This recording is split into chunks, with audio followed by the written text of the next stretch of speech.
아일릿의 Not Cute Anymore이라는 노래를 해석해 볼 텐데, 저는 일단 이 노래를 우리는 만만하지 않다라고 하는 아일릿의 자기 선언으로 봤습니다. 슈님은 어떻게 보셨어요? 저는 아일릿이 MZ세대를 대표한 어떤 MZ만의 성인식이라고 생각을 했습니다. 어떤 성인식인가요? 이제 2000년대 초반에는 유명한 성인식 노래 자체가 있었죠. 네네네. 난 이제 더 이상 소녀가 아니에요. 많은 하면서 사람들이 커버를 했었죠. 예. 어떤 섹시한 이미지로 확 환골탈태를 하는 자신을 보여주겠다는 소녀에서 벗어난 섹시를 추구하는 걸로 어른이 되었다고 선언을 했었는데 요즘 MZ의 어떤 자기가 조금 어른이 됐고 성인이 되고 싶다, 성인이 됐다라는 걸 좀 증명하는 거는 난 이제 귀여운 사람이 아닙니다. 더 이상 난 귀엽지 않습니다. 라고 이야기를 한 게 아닐까 생각했습니다. 그쵸. 가방에는 키링도 없고 손거울도 없고 락 음악은 자장가로 듣고 또래 다른 여자애들 자기보다 아니면 조금 더 어린 여자애들은 이제 키링을 이만큼씩 달고 다니면서 내 모든 귀여움을 장착하고 다니는, 손거울 같은 걸 들고 다니지 않는다는 거는 이제 자기 얼굴이 어떻게 되든 난 별로 그렇게 신경 쓰지 않는 사람이에요 이런 이야기를 하는, 가방 하나에도 그런 정체성을 많이 담고 있는데 자기는 좀 다르다라고 계속 얘기를 하고 있잖아요. 그쵸. 근데 슈님도 가방에 키링 엄청 많으시잖아요. 저는 그러니까 이제 오히려 우리에게 반어적으로 느껴지는 건, 이들은 내가 그렇게 귀엽지 않은 사람이라고 이야기를 막 하고 싶지만은 오히려 그런 모습이 아유 그런 것마저 귀엽다 정도로 보이는 어떤 사춘기에 진입한 어떤 아이들의 반항 심리 정도로 보인다. 그쵸. 이 소녀들이 이야기하는 난 더 이상 귀엽지 않다라고 하는 조건도 딱 그 나이 때 소녀들이 생각하는 것과 비슷하거든요. 사실 저희 어머니도 가방에 키링 꽂고 다닐 수 있거든요, 사실. 저희 어머니가 귀엽다면 뭐 그럴 수도 있겠지만 어쨌든 성인이라고 하는 이미지가 꼭 귀여움에서의 탈피라고 생각하는 것도 그 나이 때 소녀들이 동경하는 어떤 성인 여성의 모습, 그런 모습과도 일맥상통하지 않나라고 저는 생각을 합니다. 사실 말이 안 되거든요. 그 린다라는 노래를 제가 들어봤는데 그 노래를 들으면서 노브레인이나 크라잉넛이 생각이 났거든요. 크라잉넛의 비둘기야라는 노래가 있는데 사실 그 노래랑 정말 비슷하다는 느낌 많이 받았는데, 제가 고등학교를 기숙사를 나왔었는데 기숙사에서 기상곡이 크라잉넛의 비둘기였는데 그런 걸 들으면서 잔다? 이거는 정말 허세에 가깝다고 저는 생각을 했거든요. 그럴 수가 없는 노래라서 이게. 마차보다는 콩국수가 맛있다라고 한다. 저희 어머니도 콩국수보다 마차가 맛있을 수 있거든요, 사실.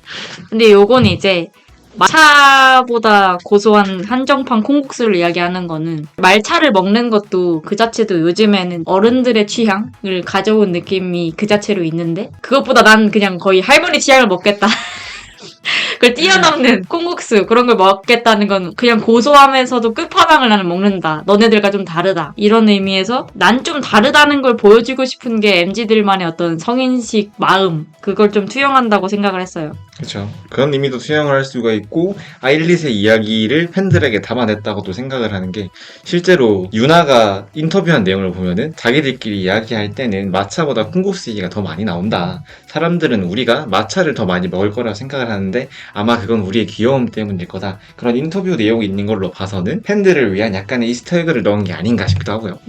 그 얘기를 들으니까 귀엽지 않다라고 얘기를 하고 싶은 이유가, 자기들 너무 다 어쨌든 이런 귀엽다는 이미지 자체는 소녀들에게 특히 귀여워 이렇게 얘기를 많이 하는, 같이 붙이는 단어이고, 그쵸. 귀엽다는 대상으로만 본다는 것 자체는 이 상대를 주체적인 인물로 보고 있지 않다는 뜻이 강한데, 방금 유나 멤버가 말했던 것처럼 우리의 취향은 오히려 콩국수에 가까운데 우리가 귀엽다는 이유로 우리를 당연히 이 MZ 애들, 나랑 또래인 친구들이랑 똑같은 어떤 취향을 갖고 있을 거라 판단하고, 애들이 귀엽게 보이고 싶은 어떤 당연히 키링을 가방에 이만큼씩 달고 다닐 것이고, 애들 화장에 미쳐있고 올리브영 이런 데 가서 막 화장품 구경하고 막 이런 거에 막 현혹되어 있다, 이렇게 판단을 하는 것들에 자기들이 아니다라는 어떤 계속해서 선언을 하고 있는 그런 모습처럼도 보입니다. 그렇죠.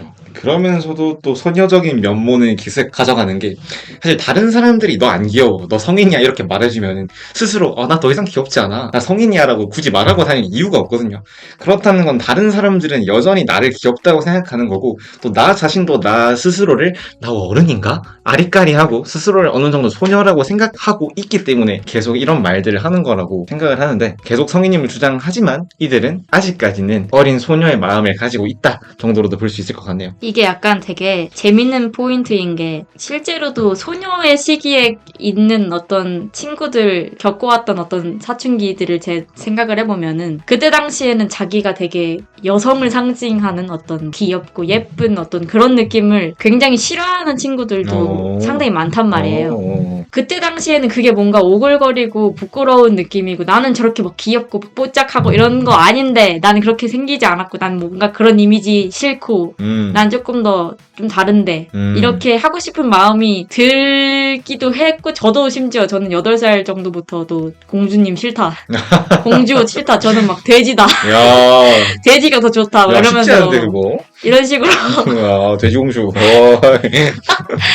엄마가 이제 뭐 핑크 색깔 옷 입히면 막 싫다고 막 벌을 쓰려고 하고 막 이렇게 야, 치마 입으면 아치마 안 입는다 이렇게 하고 다녔었는데 완전 톰보이셨네요. 그런 톰보이를 오히려 이상하게도 꿈꿨었던 어떤 그런 것들이 있는데 근데 이제 와서는 오히려 좀 더 성인이 넘고 나서 그런 어떤 옷들을 다시 찾아 입게 되고 야, 그런 부분들이 점점 더 나이가 먹어서도 그리고 심지어 아직도 막 할머니 이렇게까지 넘어가는 분들도 내 안은 아직 20살의 소녀가 남아있고 뭐 18의 소녀가 남아있고 그쵸. 이런 얘기를 계속 하는 어떤 청춘과 그런 소녀의 모습을 계속해서 놓치지 않는 거가 이 친구들 자체에서도 사실 이런 게 너무 막 부끄럽고 이런 것들도 난 싫고 난 귀엽지 않다고 얘기를 하지만 그래도 계속 데이트 내내 젤리 슈즈를 신는 젤리 슈즈가 완전 반짝반짝거리는 슈즈란 말이에요. 그리고 되게 실용성으로는 다 하나도 좋은 게 없는데 고무 판때기에 예쁜 느낌만 많이 주는 그런 게 젤리 슈즈거든요. 소녀한 그런 특히 이게 신발. 제가 진짜 초등학생 때 신고 다니던 그런 저도 근데 젤리 슈즈를 신고 다녔어요. 아, 뭐야, 돼지라고 했으면 젤리 슈즈를 왜 신어요? 핑크색 말라고 다 싫어했는데 공주님 싫다 했는데 젤리 슈즈는 예뻤거든요. 아, 뭐야. 젤리 슈즈는 뭔가 신고 싶었어. 이런 느낌의 마음속에 한켠은 그런 게 꼭 있는. 내가 귀여운 걸 남이 불러주는 귀여운 건 싫어하지만 내가 보기에 귀여운 건 나도 하고 싶은 마음이 어떤 한켠에는 아예 없지 않다. 결국엔 남들이 귀여워 이렇게 봐주는 게 싫었다는 얘기네요, 그냥. 그래서 그때 못해가지고 지금 가방에 키링을 저렇게 주렁주렁 달고 다니시는 그런 거였구나. 이제 이해가 되네요. 사춘기의 어떤 소녀들의 마음을 대변하는 것처럼도 보이면서도 세레모니를 한다는 것 자체가 누군가에게 좀 이렇게 다들 내가 성인인 걸 좀 인정해주세요. 그러면서도 또 그런 시선엔 난 별로 개의치 않아라고 하고 싶은 어떤 MG의 그 이중적인 밸런스한 마음이 여러 가지. 아무것도 난 신경 쓰지 않는 사람이고 뭐 나는 이런 취향 저런 취향 되게 어른스러운 취향이고 옛 것을 좋아하고 레트로 같은 것도 좋아하고 바이닐을 좋아하고 하지만은 그리고 난 털털한 어떤 사람인데 그러면도 젤리 슈즈를 신고 다니는 어떤 그런 마음의 한켠 그런 언밸런스 그런 것들이 다 이런 싱숭생숭한 사춘기와 어른 청소년에서 성인이 되려고 하는 친구들의 마음이 아닐까. 그렇군요. 그런 10대들의 마음, MZ들의 분위기 그런 거를 담아냈다고도 해석을 할 수 있는데 저는 어떻게 해석을 했냐면 이 아일리시라는 그룹이 초반에 되게 삐걱거림이라던가 주변에 질타를 많이 받았잖아요. 뉴진스와의 카피캣이다. 비교도 많이 당했었고 사실 이거는 그저 어른들의 사정이라고 불릴 만한 그런 사람들의 문제에 과도하게 이들이 많은 악플을 받았고 많이 힘들어하는 모습을 많이 보였었잖아요. 근데 어떻게 보면은 not cute anymore 이라는 말이 더 이상 나는 어리고 여린 소녀이고 싶지 않다 라고 하는 아일릿의 페르소나를 그렸다고도 저는 생각을 합니다. 어쨌든 간에 귀엽다라고 하는 이미지는 여리고 보호받아야 되는 존재라고 하는 이미지도 같이 내포하고 있으니까요. 공포영화로 스트레스를 푸는 이런 쿨한 모습, 사랑받고 인정받는 게 목적인 강아지가 아니라 유연하게 험난 파도를 떠다니는 그런 해파리처럼 그렇게 의연하게 악플들에 대처할 거다. 난 이제 귀엽고 여린 소녀가 아니다. 나는 너희들이 아무리 나를 욕하고 힘들게 해도 나는 신경 쓰지 않는다. 내 감정을 소모하지 않고 반응을 하는 게 더 건강한 방법인 거죠. 너무 고통스럽게 일일이 대응하고 반응하지 않겠다라고 하는 아일릿의 일종의 선언일지도 볼 수 있지 않을까라고 생각해봤습니다.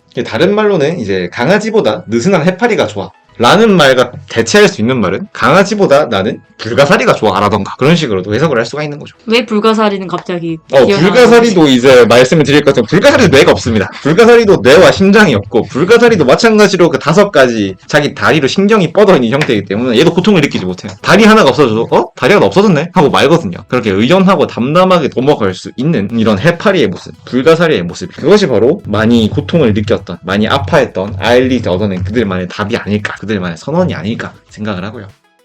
MG의 성인식